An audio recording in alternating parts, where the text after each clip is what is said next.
Hey, welcome back to Jazz Time. JazzTime.com is an online store that buys, sells, and trades authentic luxury watches. We make these videos so you can easily choose the best watch for yourself in the comfort of your own home. We offer the lowest prices anywhere online, and if you'd like to know the price, simply click on the links in the description below. We greatly appreciate if you'd purchase your next watch from us at JazzTime.com. Today we'll be taking a look at the Tudor Black Bay Chrono S&G.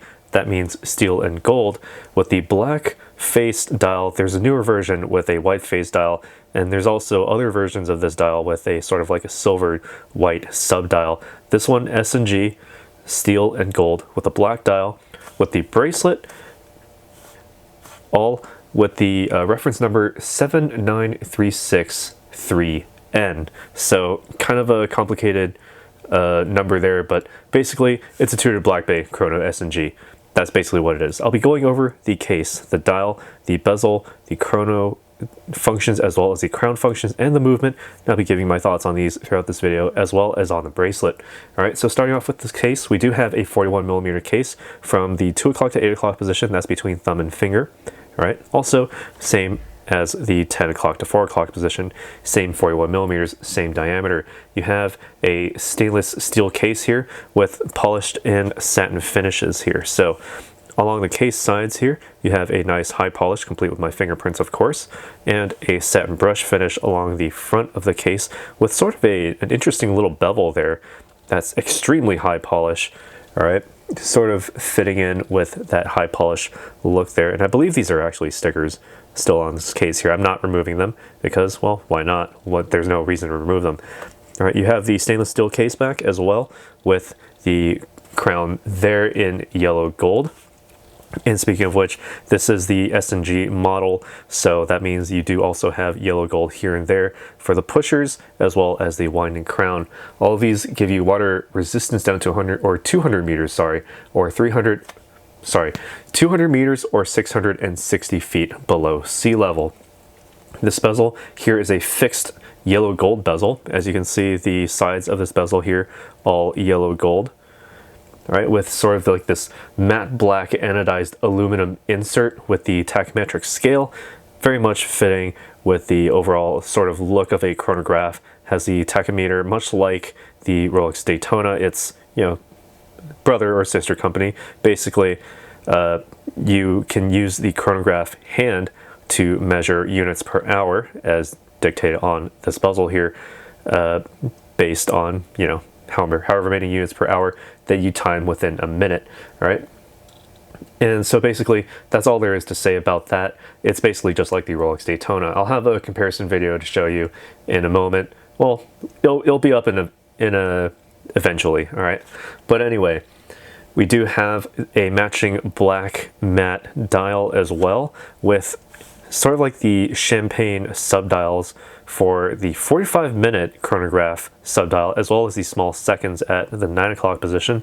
You have a sort of a semi-maxi style dial. You don't have any stick markers here, but you do have the intermediate hours 1, 2, 4, 5, 7, 8, 10, and 11 being the sort of dot markers, with the 12 o'clock being a sort of matching isosceles triangle. Don't call me a nerd, that's what it is. All right, so if I turn out the lights here, you do have a bit of luminescence, including that of the snowflake hand, the hour hand, very signature of Tudor branding there, with the minute hand as well, also glowing very brightly. All right, there we go. Let's turn the lights back on. And something that actually sets this also apart from the Daytona is the fact that it does have a date aperture at the 6 o'clock position with a white background, black text, nice and easy to read.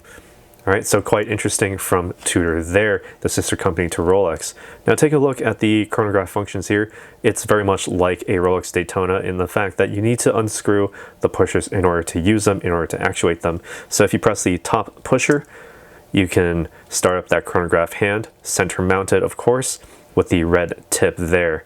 All right, and also keep in mind that once the red tipped chronograph hand sweeps past 12, we'll see in a moment that the chronograph hand in the subdial will actually start to tick up as well, like so. All right, so also this does have a vertical clutch on the inside, meaning, or a vertical column wheel, and on all of that stuff. So that basically means that you can use this as a large center mounted seconds hand if you so desire. No need to rely on the small seconds hand if you want to. You can keep this running with no damage to the movement at all.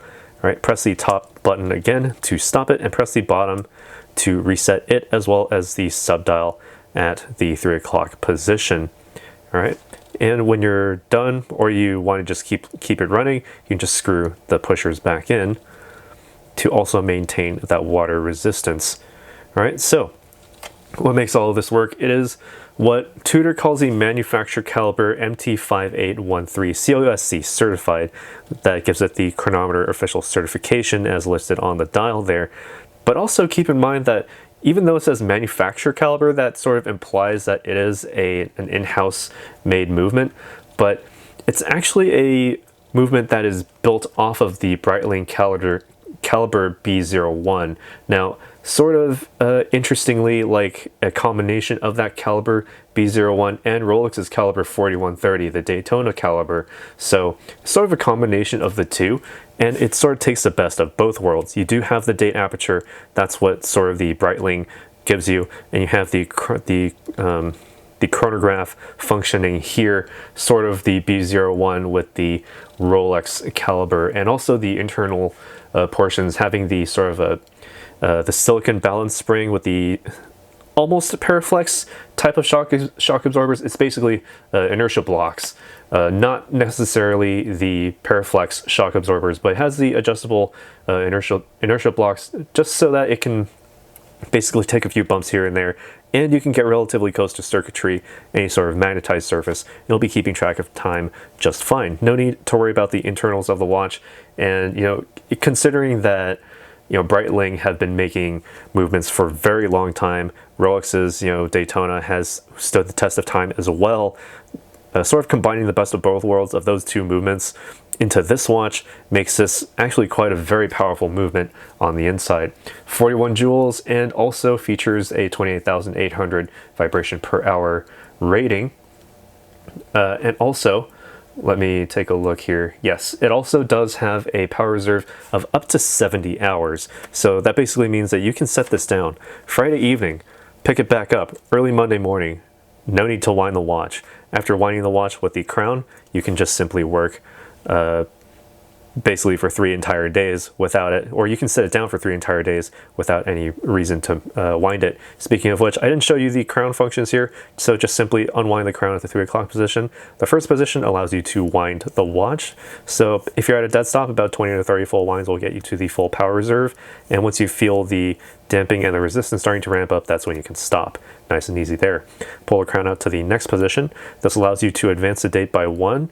It's about a half turn to advance the date forward. Well, somewhere between a quarter and a half turn.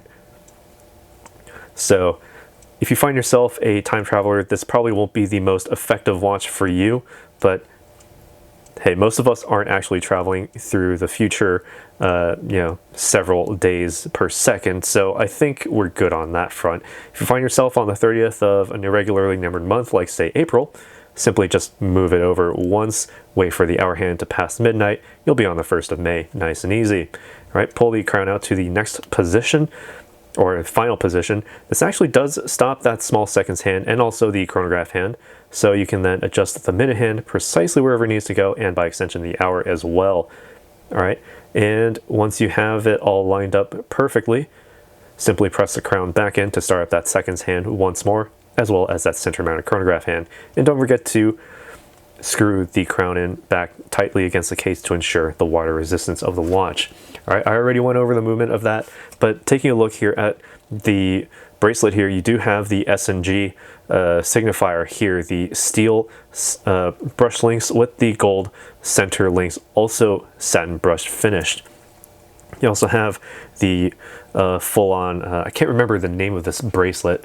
There's a specific riveted steel bracelet. So you do have that signature Tudor look here on the sides of the bracelet. Looks very nice, very robust, and feels robust as well. You also have a safety lock here on the a safety catch rather on the folding clasp here. So simply lift it from the bottom and then pull from the top to open it up. and you have it nice and easy there. The Tudor wordmark logo on the inside and a full steel construction as well. All right, and you also do have little sizing pins here should you need to do miniature sort of micro sizing. Very easy to do if you have your own tool or like a paper clip or something. It will help you size the sort of movable link at the end here. While I'm here, I can actually show you how it wears on my wrist, 7 inches in circumference. All right, and now looking at it straight on, pretty easy to read, actually incredibly easy to read because the black matte dial does disperse light. It doesn't reflect light as much, so, well, it reflects just as much light as a sort of glossy finish dial, but it disperses it so that it's very easy to read at just about any angle. And also consider that the hour marks and the hour hands all luminescent in low light situations, and also very like a creamy white with light makes it very easy to read. And the sort of champagne subdials here gives it that sort of almost like an inverse sort of Daytona look or inverse panda look. Very, very distinct looking with the chronograph features there. And with the chronograph buttons here, it sort of wears larger than a 41. It feels more like a 43 millimeter with this sort of visual spatial effect here with the crown functions and the chronograph pushers here.